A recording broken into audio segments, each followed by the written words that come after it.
Projeto estrutural. Pessoal, o projeto estrutural ele é fundamental, não só para a segurança da sua casa, claro que isso aqui é a base de tudo, mas principalmente o quanto você vai gastar nessa obra. Em outros vídeos eu vou abordar melhor a parte de orçamento, tá? Porque ele é uma porcentagem muito grande do orçamento da sua obra, tá? Começando pelo projeto de fundação. Bom, para quem não sabe o que é fundação, pessoal, eu costumo contar sempre aquela historinha, né? Fundação é a etapa que você vai colocar dinheiro pra caramba na obra e não vai ver nada. É assim. Mas é a parte que eu considero a principal etapa construtiva da sua obra. Tá aqui embaixo, ó, tá dentro da terra. Por quê? Olha só. A fundação, aqui tá a terra, então a gente tá pisando no terreno. Você chegou lá, não tem nada ainda, né? A fundação, aqui eu vou utilizar um exemplo de uma fundação de estaca, né? Então aqui, ó, olha lá, ó, lá para dentro da terra. Então isso daqui é a base da sua casa, né? Então ela tá lá para dentro. E como é feita a análise? Então ela tá lá para dentro, mas o que vai definir, por exemplo, a profundidade dessa fundação aqui, né? É naquele famoso laudo de SPT que todo bom engenheiro vai te pedir. Se você contratou uma construtora ou vai fazer um projeto de estrutura, se o profissional não te pedir um laudo, pelo menos de SPT, já pode ficar de olho porque tem alguma coisa errada. Por quê? O laudo de SPT, que é um investimento que você vai fazer para sua obra, é aqui, ó. Lá embaixo da terra existem várias camadas, né? Ó, olha lá. Camada 1, camada 2 e assim por diante. Elas não são tão bonitinhas assim, elas podem estar toda remexidas, tá? E uma coisa também importantíssima, o NA, olha lá, ó. NA. O que é o NA, Rodrigo? Isso aqui é o nível da água, tá? O nível do lençol freático. Então, para a gente saber se tem muita água, além da estrutura, você vai precisar fazer algum tipo de tratamento aqui de impermeabilização na sua casa, tá? E, pessoal, isso aqui é fundamental. Vou contar uma história. Fui executar uma obra um tempo atrás e o projeto era esse aqui, ó. Essa fundação aqui, ó, é a boa e velha sapata, olha lá, ó. Essa é a mais barata que tem, é confiável. Nós, engenheiros brasileiros, somos muito bons nesse tipo de fundação aqui. Então, quando é possível utilizar, claro, eu já executei prédio de 23 andares com sapata, então ela é muito boa e bem mais barato, tá? O que acontece? Eu cheguei lá, eu sou especialista, eu tenho especialização fora do Brasil em solos, tá? Então, toda vez que eu chego para fazer uma obra, eu faço um furo de verificação. E eu cheguei lá, claro, pedi a sondagem também, nós não executamos dentro da DOT Engenharia obras sem a sondagem. Ah, o projeto não é nosso. Preciso da sondagem para que eu possa fazer uma análise técnica. E foi o que aconteceu aqui. Peguei a sondagem, não tinha água. Ok, então tá batendo com isso daqui. Mas quando eu cheguei lá, tinha água sim. Porque quando foi feita a sondagem, o lençol freático estava abaixo, não era época de chuva. Eu cheguei, entrei em contato com o projetista e falei, olha, não vai dar para executar sapata, porque tem água e o solo está desmoronando, não dá. Eu falei, então sugiro que você substitua para um outro tipo de fundação. E aqui vem outra dica. Quando você vai contratar um escritório de engenharia ou um engenheiro, ele precisa ter experiência nisso daqui, pessoal. Por quê? Além dele entender toda essa parte aqui de solo, de análise, existem vários tipos de fundação e cada uma vai se adequar para a realidade da sua obra.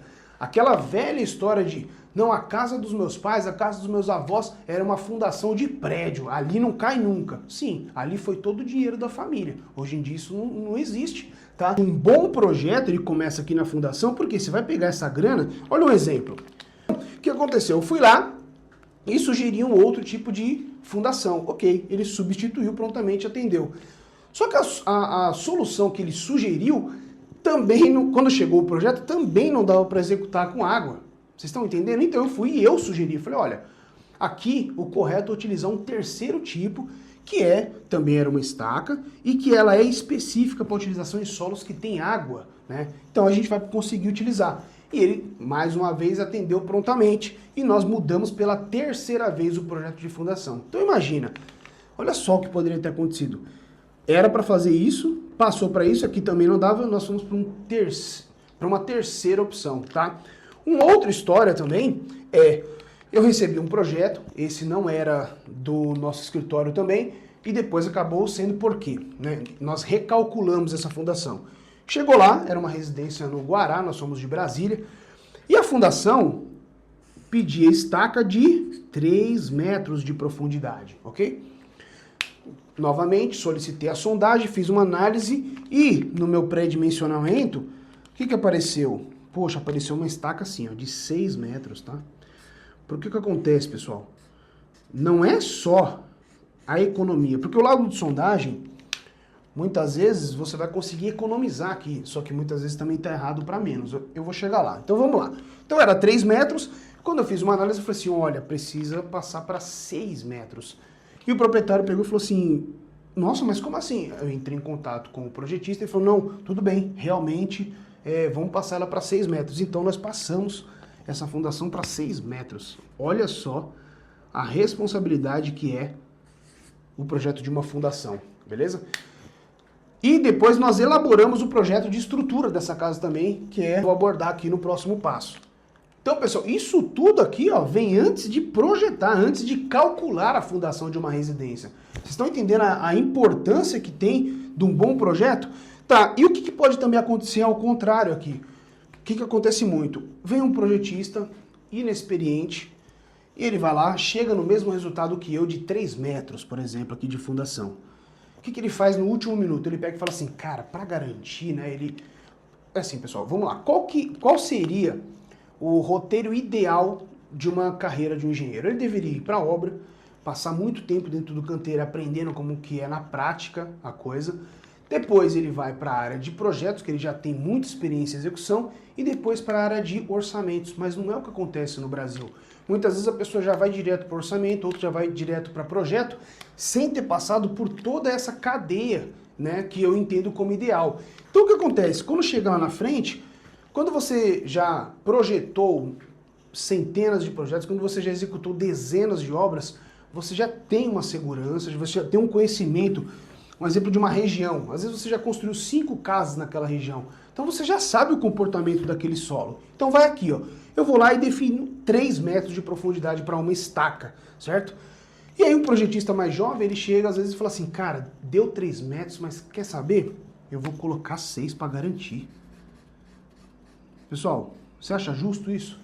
Quem que paga isso? Quem paga isso é você, né? Esse dinheiro aqui é o dinheiro daquela pia maravilhosa que você queria colocar na sua cozinha, com aquele material novo, aquela cuba incrível.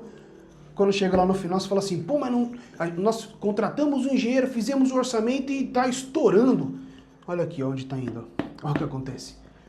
Ninguém tá vendo, e você fala, pô, meu dinheiro foi todo na fundação, eu não vi. Então, às vezes, na hora de contratar um projeto que, no custo geral, não vai impactar tanto assim na sua obra, mas o que um bom projeto vai trazer de benefício para ela vai ser fundamental para o orçamento da obra. Então existe o barato, o justo e o caro. Se o cara for justificar o que ele está cobrando, cara, show de bola, contrata. Mas geralmente o justo é justo e o barato, ele na engenharia civil, ele vai sair caro, né? Então vai acontecer isso aqui. Vocês vão ver quando entrarmos em estrutura, o quanto de dinheiro vai embora para um projeto mal elaborado. Beleza, pessoal? Então é isso. Projeto estrutural, a parte de fundações é isso daqui, ó. É importantíssimo a experiência para você, primeiro lugar, segurança. Segundo, economia tá aqui, ok? Então se você está pensando ou precisando contratar um projeto, olha só, aqui está o nosso contato, @DOT-Engenharia, beleza? Nós somos especialistas na elaboração de projetos de estrutura, de fundação, de instalações. Somos especialistas também na construção residencial, reformas e laudos técnicos. Contato para orçamento está aqui no comentário ou no link da bio lá do nosso Instagram, beleza? E ó, pessoal, se você está querendo abordar algum outro tema, está com algum problema na sua obra, está com dificuldade, deixa no comentário, dependendo da quantidade de comentário para um determinado tema, eu faço um vídeo. Beleza? E tiver precisando de alguma coisa, tá aqui, meu contato já tá aí, tá na descrição e tá lá na bio. Beleza? Espero que esse vídeo tenha somado para você e o nosso objetivo aqui é compartilhar conhecimento, tá bom? Então, até a próxima.